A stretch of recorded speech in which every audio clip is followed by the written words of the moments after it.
The decomposing body of suspected killer Deacon found in Mandeville.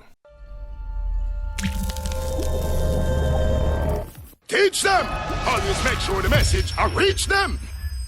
The decomposing body of 59-year-old Linton Stevenson, also known as Jawbone, was found at his Bloomsville Circle, Mandeville, Manchester home on Thursday. Stevenson was the main suspect in the gruesome killing of 25-year-old Khyhymn Campbell, whose body was found in a cooler on the backseat of a Toyota Starlet motorcar, wrapped in a sheet with her throat slashed, in Marshall's Pen along the Winston Jones Highway in Manchester, approximately 1:25 a.m. on Tuesday, August 28. According to a report from the police's corporate communications unit, about 3:45 p.m. on Thursday, lawmen went to Stevenson's home in search of him when his decomposing body was found in the house. His body was reportedly found near a bottle. The police are theorizing that he may have committed suicide by drinking a toxic substance. It is not clear at this point in time how long the body was at the premises. The sweets are not just aesthetics.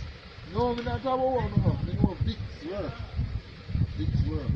Stevenson, who was said to also be a deacon at the Mandeville Seventh-day Adventist Church, had been on parole for killing his 42-year-old wife, Claudette Nelson, in 2006. Police reports surrounding that incident are that, during a domestic dispute, Stevenson, who was also a higgler like his wife at the time, used a machete to inflict several wounds all over Nelson's body, then dug out her eyes, cut out her vagina, and removed her intestines. She died on the spot. He was sentenced in 2007 and spent time at the Tamarind Farm prison in St. Catherine before he was released on parole in 2016.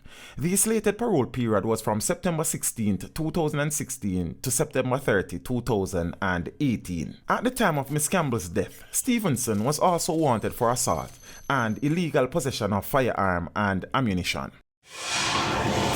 Teach them! Hey, yo, hello! Send the message and make it reach them. Teach them. Right here, Warlord representing. Thank you for watching. Please leave a comment below. Remember to like and share the video. Don't forget to subscribe for more awesome content. Follow me on social media and check out the suggested videos on screen. This is Teach saying, until next time, walk good, my friends.